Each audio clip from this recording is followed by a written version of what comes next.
I thought it was just pitching as well. Despar said it very well.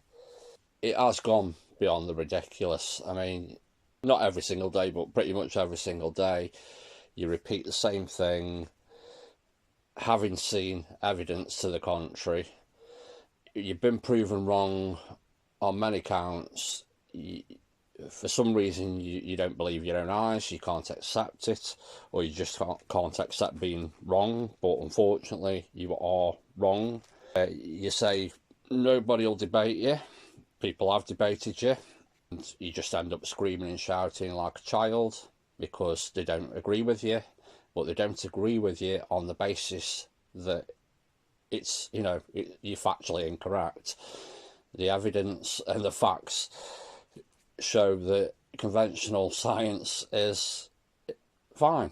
Your model, your momentum is everything, doesn't work. And if you go back to basics, I mean, you keep saying mass to velocity, it's not mv squared, but it comes down to forces and accelerations anyway. If we're getting back down to the basics, it's Newtonian mechanics, which is force is equal to mass times acceleration. Velocity comes out of that acceleration. So where you like to go back to basics, the real basics of it is forces, masses, and accelerations. Velocities and speeds come secondary to that. Newton formalised this back in the 1700s, is it? So it's been known for nearly 300-400 years. It's been tested time and time again. F equals ma has never failed, even in space, when they've done experiments in space. As far as concerned, F equals ma is, throughout the universe. It's never been shown not to be correct up to now. You just keep, like I say, repeating the same thing. I don't understand why, but you're wrong. It's plain and simple. You're wrong. And it doesn't matter how loud you shout or how loud you scream about it. It doesn't make any difference because you're factually incorrect. Yes, you don't want to accept it. You've obviously got some agenda there. I mean, as I see it, it's just this whole route down the science thing is just it's just a branch of your ethylism, antinatalism, whatever that bullshit is, where you think humanity's a waste of space and that people are stupid, and it's just some sort of drive to pick on what's supposedly supposed to be the most intelligent sector of humanity, and you want to prove that they are also stupid and got everything wrong, and therefore it brings validity to your ethylism or antinatal views. But in regards to science, these people have worked hard, they're dedicated, they're educated, they've done experiments, they've tested it time and time again, and it all works fine. The whole acceleration thing, meters per second squared, you see, I've explained this and other people have explained this. You seem to be so freaked out by squared terms, but these things work. Quadratic things, they work. It's a good concept, and it can predict things, and it does predict things. You go on about the inverse square law, that doesn't seem to be a problem with that squared term, but any other, mv squared or second squared, which again, you're saying, oh, something goes for 5 seconds, you square the seconds. No, you don't. If the acceleration is 9.8 meters per second squared and it goes for 5 seconds, you times 9.8 by 5. You don't square it. It's just how it's written algebraically. It's just like shorthand for writing rather than saying meters per second per second. It's just a neater way of writing it. It doesn't mean you square the seconds. You keep strawmanning that argument all the time. You keep saying, oh, it's squared seconds. No, it's meters per second per second. So for every second your velocity increases by that amount. So if you went for 2 seconds, you know, in terms of gravity, 9.8 times 2 be 19.6, and so on and so on and so on. You do not say, oh, it's gone for 2 seconds, so that's 4. You know, that's been explained to you. You keep strawmanning it.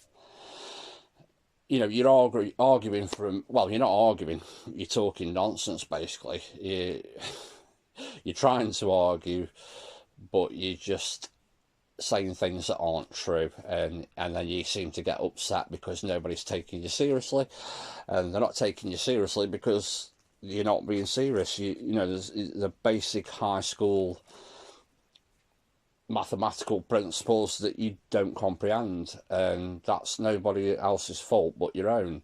You know, you can and probably do have the ability to learn. Well, I say that you haven't shown that in all the years I've been following along, so perhaps you are unable to learn. But at the end of the day, you know, you're going to sit there in your little crypt, carrying on, repeating the same thing over and over, and you're going nowhere because you're not learning the concepts. You're arguing against things that you don't understand in the first place. You know, so you're arguing from incredulity. You know, you've got no idea what the conventional models and conventional equations are saying, yet you're arguing against them. And yes, you don't understand them, that's fine. You know, nobody's saying everybody has to be, you know, a maths whiz. I'm not claiming to be one either, but you can learn. You know, you can better yourself, you can become more educated at any age. It's not, you know, old dogs, new tricks and all that, but, you know, you can learn. I've learned a lot of stuff by actually getting hands-on, doing experiments and seeing what nature does, and it's actually very interesting and very curious.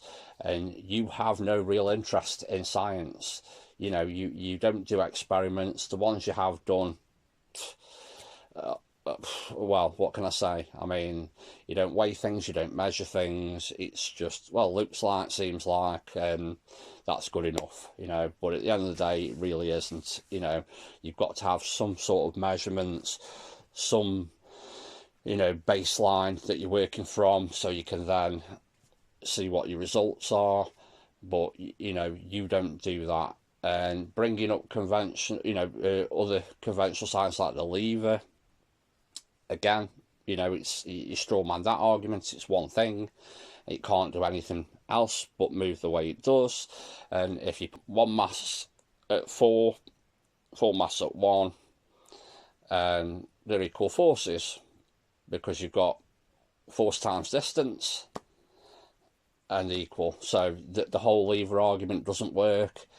In regards to Mythbusters that you keep bringing up, you know, it should be 4 times the compression of the car. Well, no.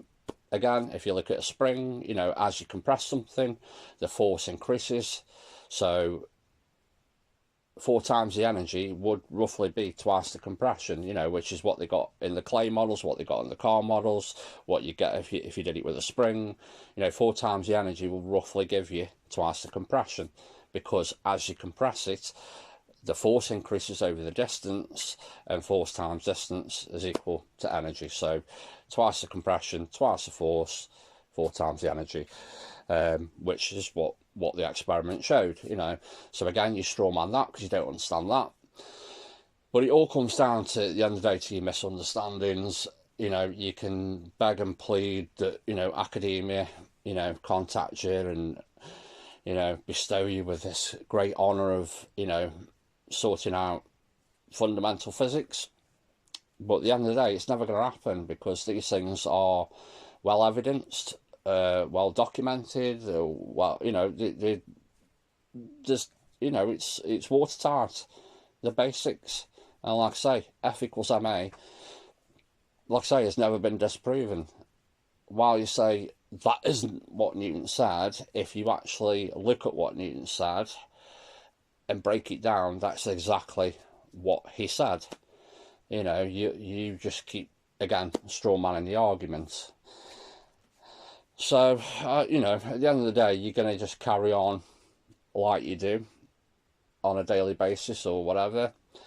No, you know, you're going to get the odd commenter who's maybe, oh, you're so great, and well, that's because they know nothing either. They haven't learned yet. Hopefully some of those will.